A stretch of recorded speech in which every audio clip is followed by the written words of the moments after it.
ഞാൻ ഓനാച്ചൻ ഫ്രം കൂത്താട്ടുകുളം. അയ്യോ എന്നതാ? കൂത്താട്ടുകുളം ഓനാച്ചൻ. ഓനാച്ചൻ. അതെ ആ ശരി, നിങ്ങളൊക്കെ ഇങ്ങനെ നേരിട്ട് കാണാൻ വേണ്ടി വന്ന.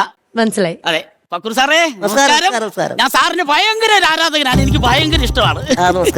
ശരി സാർ നമസ്കാരം. നമസ്കാരം സാർ. ഓനാച്ചൻ ചേട്ടൻ കൂത്താട്ടുകുളം. കൂത്താട്ടുകുളത്ത് എവിടെയാ? കൂത്താളത്ത് നമ്മുടെ മാറാടി എന്ന് പറഞ്ഞു, തിരുമാറാടി. അനിയറിയാം, തിരുമാറാടി. അവിടെയാ എന്റെ വീട്. അപ്പൊ എന്റെ ഭാര്യക്ക് ഇദ്ദേഹത്തിന് ഭയങ്കര ഇഷ്ടമാണ്, ഭയങ്കര ആരാധനയാണ്. എന്ത് കണ്ടിട്ടാ ഇതിന് മാത്രം ആരാധിക്കുന്നതെന്ന് എനിക്കറിയത്തില്ല.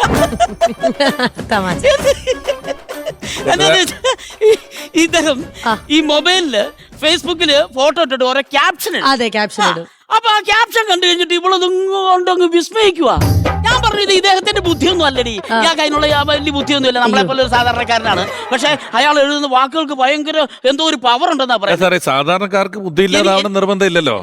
സാധാരണക്കാർക്ക് ബുദ്ധി ഇല്ലാതാവണമെന്ന് നിർബന്ധമില്ലല്ലോ. അല്ല ഞാൻ സാധാരണക്കാരാണല്ലോ. ഇപ്പൊ എന്നെ ഒന്ന് മാനിക്കാൻ, എന്റെ ഭാര്യക്ക് എന്നെ ഒന്ന് മാനിക്കാൻ മേലെ. എന്റെ അഭിപ്രായത്തില് പിഷാരടി കാശ് കൊടുത്ത് ചെയ്യുന്ന പണിയാണ്. അല്ല സാർ, സാധാരണക്കാരൻ ചിന്തിക്കാനില്ല അപ്പുറമുള്ള സംഭവം. ഓനാച്ചൻ ചേട്ടാ അങ്ങനെയല്ല, എനിക്ക് അത് തന്നെ കിട്ടുന്നതാണ്. തന്നെ കിട്ടുന്നതാണോ? അപ്പൊ കിട്ടുവിടും. എങ്ങനെയാണെങ്കിൽ ഞാൻ കാണിച്ചു തരാം. നിങ്ങൾ ഇട്ടേക്കുന്ന നിങ്ങൾ കൂടെ വിലയിരുത്താൻ ജഡ്ജ്മെന്റ് നിങ്ങളുടെ പോട്ടെ. ഇരയും തീരവും താരവും ഞാനാണ് എഴുതുന്നത്. സൂപ്പർ സ്റ്റാർ മെഗാസ്റ്റാർ മമ്മൂട്ടിയുടെ ഒപ്പം. എന്ത് നല്ല ക്യാപ്ഷൻ. ഇതെന്താ വീരം വല്ലോളം വല്ലതും ചെയ്യും? ഇരയും തീരവും താരവും എല്ലാം ഉണ്ട്. ശരിയാണ്, എല്ലാം ഉണ്ടല്ലോ. കറക്റ്റ് അല്ലേ? അവിടെ തീരമുണ്ട്, തീരമുണ്ട്, താരമുണ്ട്, എല്ലാം ഉണ്ട്. ഒരു റൈമിംഗ് ആണത്. അതെന്നെ അങ്ങനെ ഇടാനുള്ള കാരണം എന്നാ? അല്ല, അത് എടുത്തപ്പോ ദുബായിലാണത്. ദുബായില് അദ്ദേഹം തന്നെ ഫോട്ടോ എടുത്ത് തന്നു. അത് കഴിഞ്ഞപ്പം പെട്ടെന്നൊന്നും അതിന് ഇത് എന്താ കാരണമില്ല, വരികയാണ് തിരയും തീരവും താരവും. നല്ലൊരു റൈമിംഗ് ഉണ്ട്, ഒരു പ്രാസം ഉണ്ട്. പക്ഷെ മമ്മൂക്കാക്ക് ഇഷ്ടപ്പെട്ടിട്ടില്ല. സനങ്ങളുടെ മുഖം നോക്കി ഇരിക്കുന്നുണ്ട്. അല്ല, ഇത് എടുത്തു കഴിഞ്ഞിട്ടാ ക്യാപ്ഷൻ ഇട്ടത്, അതുകൊണ്ട് പിന്നീട് എക്സ്പ്രഷൻ മാറ്റാൻ പറ്റൂലല്ലോ. ആദ്യം എടുത്ത ഫോട്ടോയാ. ഇനിയുണ്ടോ ഫോട്ടോ തെളിവായിട്ട്? അടുത്ത് വേറെ അടുത്ത് തന്നെ കട്ടയ്ക്ക് കൂടെ നിൽക്കുന്നു ഞാൻ. അത് മുഴുവൻ കാട്ടയല്ലേ, കണ്ടോ? ആ പ്രദേശം മുഴുവൻ കട്ട വെച്ചേക്കിയ. ഞാനാണ് എഴുതുന്നത്. എന്താണെന്നറിയോ? എന്റെ വീടാണിത്. എന്റെ വീട് എങ്ങനെയുണ്ട്, എന്ത് ലൈക്ക് വീഴും. ഇത് കട്ടയ്ക്ക് കൂടെ ഒരു ലോജിക്കും ഇല്ല. അല്ല, പക്ഷെ ലോജിക് എന്ന് വെച്ചാൽ കട്ടയാണല്ലോ കൂടെ ഉള്ളത്. കട്ടയ്ക്ക് കൂടെയുള്ള നിൽക്കുന്നത്.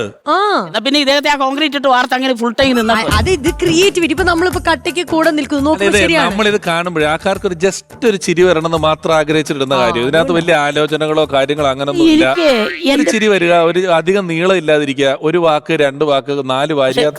കുട്ടിനിക്കറിട്ട് നിൽക്കുന്ന ഞാനൊന്നുണ്ടായിരുന്ന കുറച്ചുകൂടെ നല്ലതായിരുന്നു. അങ്ങനെ എഴുതായിരുന്നു. അങ്ങനെ എഴുതായിരുന്നു. എനിക്കറിയത്തില്ല എന്റെ ഭാര്യ എന്നാ കണ്ടിട്ടാണ് ഇതിനൊക്കെ ഇത്ര ലൈക്ക് അടിക്കുന്നത്, ഇത്ര ആരാധനയോടെ ഇദ്ദേഹത്തെ കാണുന്നതെന്ന്. വേറെ ഉണ്ട്. ഇനിയുണ്ടോ? മൊത്തം വന്നേക്കുവാ തോന്നുന്നേ. അടുത്ത എന്നാ കാണട്ടെ.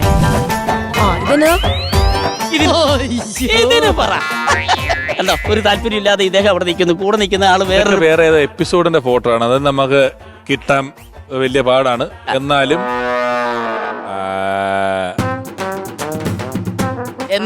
വിട്ടുകൊടുക്കരുത്. വിളിക്കണം. വേണ്ട, ഒന്നും വേണ്ട. ഇപ്പൊ തന്നെ നമുക്ക് പറയാൻ പറ്റും.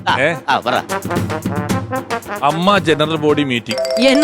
അമ്മ ജനറൽ ബോഡി മീറ്റിംഗ്. കണ്ടോ, ഒരു ബന്ധമില്ലാത്ത കാര്യമല്ല ഇദ്ദേഹം. അവൻ അമ്മയായിട്ടാണല്ലോ ഇരിക്കുന്നത്. അമ്മയാണ് ഇരിക്കുന്നത്. എന്തുമായിട്ട് പിടിച്ചു വെച്ചിട്ട് മീറ്റിംഗിന് ഇരുത്തിയൊക്കെയാണ്. നല്ല ബോഡിയുള്ള വ്യക്തിയാണ് അടുത്തിരിക്കുന്നത്. പഴയ ഒരു എപ്പിസോഡാണ്. വാലന്റൈൻസ് ഡേക്ക് മോന്റെ കാമുകി കൊടുത്ത ഗിഫ്റ്റ് അമ്മ പിടിച്ചതായിട്ടുള്ള ഒരു എപ്പിസോഡായിരുന്നു. ഓ, ഇതൊക്കെ തപ്പിയെടുത്തോണ്ട് വന്നല്ലോ ഓനാച്ചൻ ചേട്ടാ. എന്റെ സാറേ, നിങ്ങൾ സംസാരിച്ച് നേടിയെടുക്കാൻ കഴിവുള്ള ആളാന്ന് എനിക്കറിയാം. രണ്ടുപേരും കൂടെ നിൽക്കുമെന്നും അറിയാം. അങ്ങനെ പറയാം. പക്ഷെ ഞാൻ തോക്കത്തില്ല. ഇതാണ്ട് അടുത്ത സാധനം ഉണ്ട്. ഇനിയുണ്ടോ? പിന്നെ ഇതിനെങ്കിലും എനിക്കൊരു നീതി കിട്ടുമല്ലോന്ന് അറിയട്ടെ. ഇതിന് പറ, ഇത് തോറ്റു തൊപ്പിയിടും. അതാരത്? പ്രശസ്ത TV ചലച്ചിത്ര താരം എലീന പടിക്കൽ. മുല്ല പോമ്പടി ഏറ്റുകിടക്കും കല്ലിന് മുണ്ടൊരു സൗന്ദര്യം. സൗന്ദര്യം അല്ലെങ്കിൽ ജാസ്മിനോടൊപ്പം എലീന പടിക്കൽ. ഇപ്പൊ ഭയങ്കര കോൺട്രവേഴ്സി, ഭയങ്കര റെലവൻസ് ആയിട്ട് നിൽക്കാൻ പറ്റും. ഞാനാണ് ഇതിനിടുന്ന പേരെന്നറിയോ? ആദ്യരാത്രിക്ക് മുമ്പ്.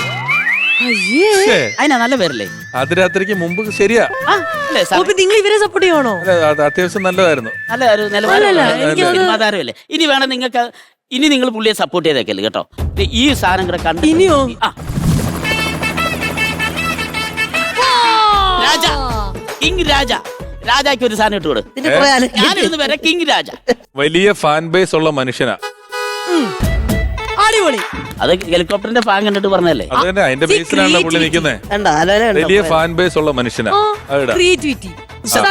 നീ ഇപ്പൊ ഞാൻ ചിന്തിക്കുന്നത് എന്താന്നറിയോ, കുറച്ചു നേരം ഒരു ഫോട്ടോ എടുത്ത് വെച്ചിട്ട് ഒന്ന് ചിന്തിച്ചിട്ട് വേണം ക്യാപ്ഷൻ. ഒന്നിട അത് നല്ലത്. ഒന്ന് നല്ലതായിരിക്കും.